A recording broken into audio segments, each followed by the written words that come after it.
We started our business back in 2015, and I basically came freshly off the school bench. I just finished my PhD at UWA in agriculture. I was always really keen to get back into farming.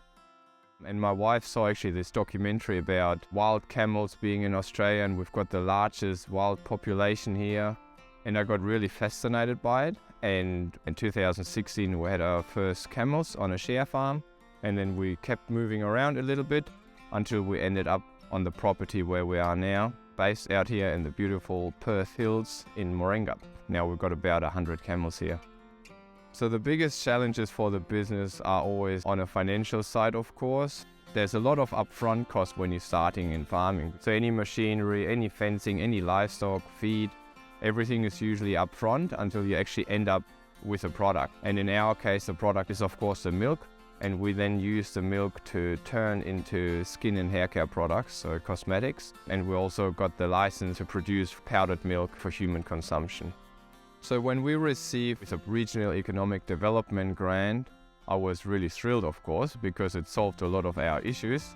And we could utilize the funds that we received to actually build this first proof of concept system of the mobile dairy itself, but also the fencing plays a vital part of it.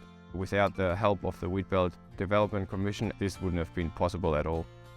So our whole setup here is a complete innovation in itself, because traditionally cows are milked in a fixed dairy. So cows would be taken to the dairy and then back again to the paddock. And if your farm grows, you're basically almost forced to keep your animals closer to the dairy. So you create a massive hotspot, and we wanted to get away from that. So the main innovation of it was to decentralize the operation. So you're decentralizing on farm, but you're also decentralizing the business across the state or multiple countries even.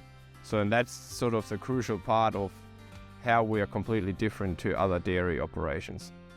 On an average cropping farm, you can only really use about 80 or maybe 70% of the farm for cropping, and the rest is either bushland or somehow not usable for cropping.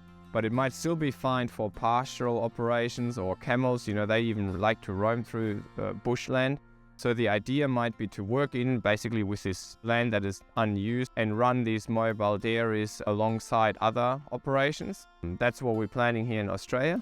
And in May this year, I'm going to fly to Kenya, and we're dealing with people in Pakistan and Morocco to implement another 5 systems for a start, because the system here is a really innovative system that will work especially in developing countries, because it really decentralizes the operation, making it more sustainable and truly ethical, because we take the system to the animals and not the animals to the system. So they get to stay out in the paddock all day, all year round. They never have to come into yards. That's really great.